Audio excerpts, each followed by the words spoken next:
I learned to open a few of my stories with when I was committed to a mental hospital from a speaker I heard named Douglas C. Smith. Soon after beginning to work part-time as a hospice chaplain, while I was a full-time pastor of the Presbyterian Church in Moberly, I went to my first hospice chaplain education event in Kansas City. The speaker taught me most of what I'd learned about bringing spiritual healing to patients and their families when medical science could no longer bring a cure. There is a difference between curing and healing. Doug Smith talked about being a wounded healer, with echoes of one of my favorite books, The Wounded Healer by Henry Nouwen.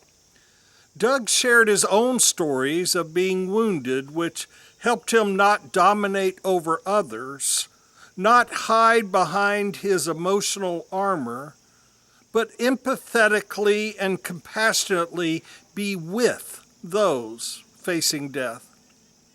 The story that stood out most to me was his encounter with Chico in a mental institution where they both were patients.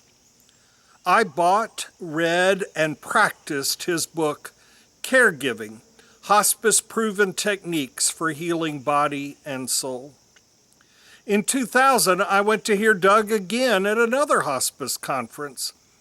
This time, I had him sign his new book, Being a Wounded Healer, How to Heal Ourselves While We Are Healing Others.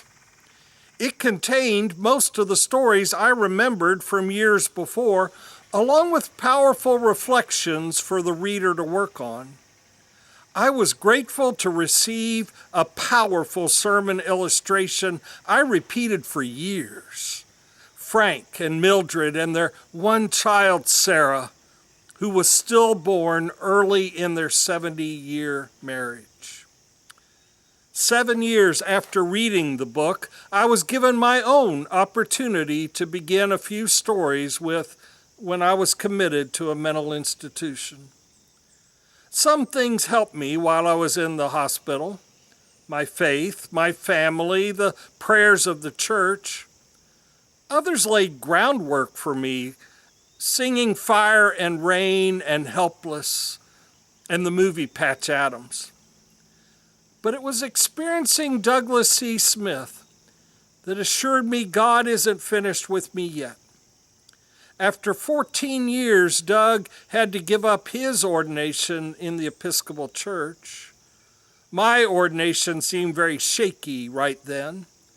And remembering Doug's story gave me hope in the hospital that I could still serve God in a more meaningful way and live a caring, significant life.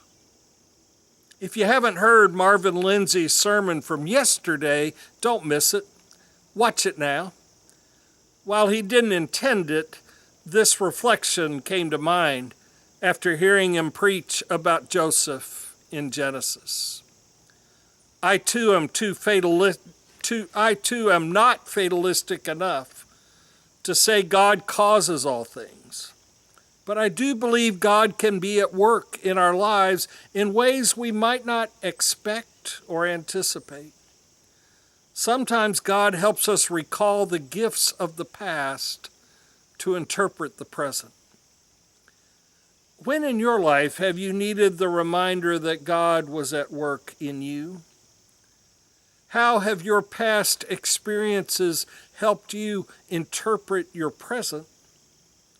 What from your journey of faith do you especially need to draw on today?